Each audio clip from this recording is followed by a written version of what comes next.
നാളത്തെ trading സെഷനിലും global മാർക്കറ്റിൽ ഒരു അനുകൂല സാഹചര്യം പ്രതീക്ഷിക്കാമെന്നുള്ള സൂചനയാണ് ഇന്ന് അമേരിക്കൻ മാർക്കറ്റ് നൽകുന്നത്. അമേരിക്കൻ ഇൻഡെക്സുകൾ 2% മുകളിൽ ട്രേഡ് ചെയ്യുന്നു.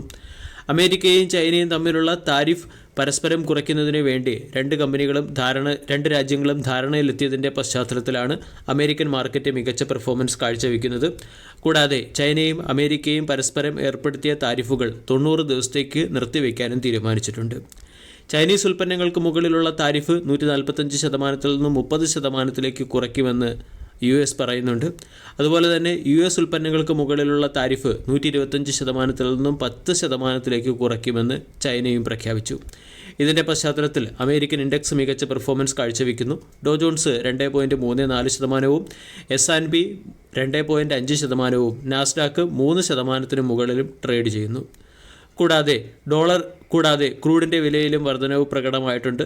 ക്രൂഡിൻ്റെ വില 2.88% ഉയർന്നു. ബോണ്ട് വിപണിയിൽ 10 വർഷത്തെ ട്രഷറി ഈൽഡ് 4.45% നിന്നും 4.37% കറക്റ്റ് ആവുകയും 2 വർഷത്തെ ട്രഷറി ഈൽഡ് 3.88% നിന്നും 3.99% ഉയരുകയും ചെയ്തു.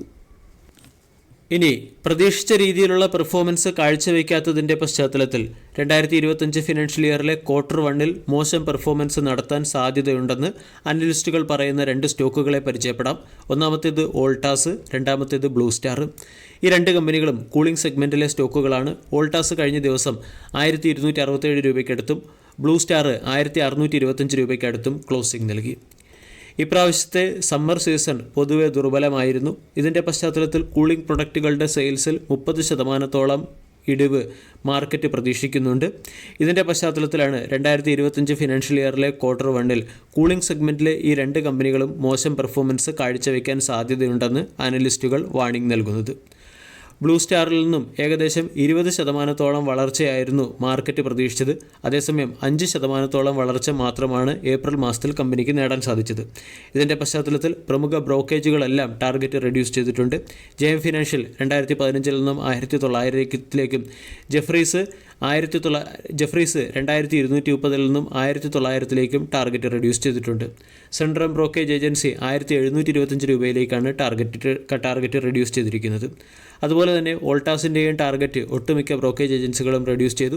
JM ഫിനാൻഷ്യൽ 1470 നിന്നും 1405-ലേക്ക് ടാർഗറ്റ് റെഡ്യൂസ് ചെയ്തു. സെൻട്രം ബ്രോക്കിംഗ് 1430 നിന്നും 1390-ലേക്ക് ടാർഗറ്റ് റെഡ്യൂസ് ചെയ്തിട്ടുണ്ട്. ജെഫ്രീസ് 1990 നിന്നും 1790-ലേക്കും, നമൂറ 1404 നിന്നും 1290-ലേക്കുമാണ് ടാർഗറ്റ് റെഡ്യൂസ് ചെയ്തിരിക്കുന്നത്. വോൾട്ടാസിൻ്റെ സെഗ്മെൻ്റൽ പെർഫോമൻസ് നമ്മൾ നോക്കുകയാണെങ്കിൽ ഇപ്രാവശ്യത്തെ Q4 മാർക്കറ്റ് എക്സ്പെക്റ്റേഷനുമായി ഇൻലൈനായ രീതിയിലുള്ള ഒരു ക്വാർട്ടർലി റിസൾട്ടാണ് കമ്പനി കൈവരിച്ചത്. സെയിൽസ് ഇയർ ഓൺ ഇയറിൽ 13% വർദ്ധിച്ച് 4770 കോടിയായിട്ടുണ്ട്. യൂണിറ്ററി കൂളിംഗ് പ്രൊഡക്ട്സിൻ്റെ സെയിൽസിൽ 17% വളർച്ച കൈവരിക്കുകയും 3460 കോടി രൂപയുടെ റവന്യൂ കമ്പനി ജനറേറ്റ് ചെയ്യുകയും ചെയ്തു. Electro mechanical project and service സെഗ്മെൻറ്റിൽ 4% വളർച്ച കമ്പനി കൈവരിച്ചു. ഗ്രോസ് മാർജിൻ 21.4% ഉയരുകയും ചെയ്തു. വോൾട്ടാസിൻ്റെ നെറ്റ് പ്രോഫിറ്റ് ഇയർ ഓൺ ഇയറിൽ 107% വർദ്ധിച്ച് 240 കോടിയായി മാറി. അതേസമയം ഇപ്രാവശ്യത്തെ സമ്മർ സീസൺ ദുർബലമായതുകൊണ്ടാണ് വരും സമയങ്ങളിൽ വോൾട്ടാസ് മോശം പെർഫോമൻസ് കാഴ്ചവെക്കാൻ സാധ്യതയുണ്ടെന്ന് അനലിസ്റ്റുകൾ പറയുന്നത്. ബ്ലൂ സ്റ്റാറിൻ്റെയും ക്വാർട്ടർലി റിസൾട്ടിലെ പെർഫോമൻസ് മാർക്കറ്റ് എക്സ്പെക്റ്റേഷനുമായി ഇൻലൈൻ ആകുന്ന രീതിയിലാണ്. ബ്ലൂ സ്റ്റാറിൻ്റെ റവന്യൂ 21% വർദ്ധിച്ച് 4020 കോടിയായി മാറുകയും EMPA സെഗ്മെൻറ്റിൽ നിന്നുള്ള റവന്യൂ 31% വർദ്ധിച്ച് 1970 കോടിയായി മാറുകയും ചെയ്തിരുന്നു. യൂണിറ്ററി പ്രൊഡക്റ്റ് സെഗ്മെൻറ്റിൽ നിന്നുള്ള റവന്യൂ 15% വർദ്ധിച്ച് 1960 കോടിയായി മാറിയിട്ടുണ്ട്. ഇവിടെ ബ്ലൂ സ്റ്റാറിൻ്റെ എബിറ്റ മാർജിൻ 7 ബേസിസ് പോയിൻ്റ് ഇടിയുകയും ചെയ്തു. ക്വാർട്ടർലി റിസൾട്ടിൽ ബ്ലൂ സ്റ്റാർ 21% നെറ്റ് പ്രോഫിറ്റ് ഉയർത്തി 190 കോടി രൂപയുടെ നെറ്റ് പ്രോഫിറ്റ് റിപ്പോർട്ട് ചെയ്തിട്ടുണ്ട്. അതേസമയം RSC ഇൻഡസ്ട്രിയിൽ ഉണ്ടായിരിക്കുന്ന സെയിൽസ് 15 മുതൽ 20% ഇടിയുകയും ചെയ്തു. ബ്ലൂ സ്റ്റാറിൻ്റെ പ്രൈമറി സെയിൽസിൽ 5%, സെക്കൻഡറി സെയിൽസിൽ 30% ഇടിവാണ് വന്നത്. 30%-നടുത്ത് സെയിൽസ് ഗ്രോത്ത് പ്രതീക്ഷിച്ചെടുത്ത് 5%-നടുത്തുള്ള സെയിൽസാണ് കമ്പനിക്ക് അച്ചീവ് ചെയ്യാൻ സാധിച്ചത്. ഈ ഫാക്റ്റുകളുടെ പശ്ചാത്തലത്തിലാണ് ഈ രണ്ട് സ്റ്റോക്കുകളും അണ്ടർ പെർഫോമൻസ് നടത്താൻ സാധ്യതയുണ്ടെന്ന് പറയുന്നത്. ടെക്നിക്കലി നോക്കുകയാണെങ്കിലും രണ്ട് സ്റ്റോക്കുകളും വീക്കാണ്. വോൾട്ടാസിനെ സംബന്ധിച്ചിടത്തോളം 1900-ൽ നിന്നും സ്റ്റോക്ക് ഇടിഞ്ഞ് 1200-നടുത്തെത്തിയിരുന്നു. ഇപ്പോഴും സ്റ്റോക്ക് 1267-നടുത്തായിട്ടാണ് ട്രേഡ് ചെയ്യുന്നത്. 1300, 1500 തുടങ്ങിയ ലെവലുകൾ പ്രധാന റെസിസ്റ്റൻസായും പ്രവർത്തിക്കും. സമാനമായ സിറ്റുവേഷനാണ് ബ്ലൂ സ്റ്റാറിനുള്ളത്. വോൾട്ടാസിനേക്കാളും വീക്കായിട്ടുള്ള ക്യാൻഡിൽ പാറ്റേൺ നമുക്ക് ബ്ലൂ സ്റ്റാറിൽ കാണാൻ സാധിക്കും. ആൾറെഡി സ്റ്റോക്ക് സപ്പോർട്ട് സോണിലേക്ക് എത്തിയിട്ടുണ്ട്. കഴിഞ്ഞ 4 ആഴ്ചയായി സ്റ്റോക്ക് തുടർച്ചയായി ഇടിയുകയുമാണ്.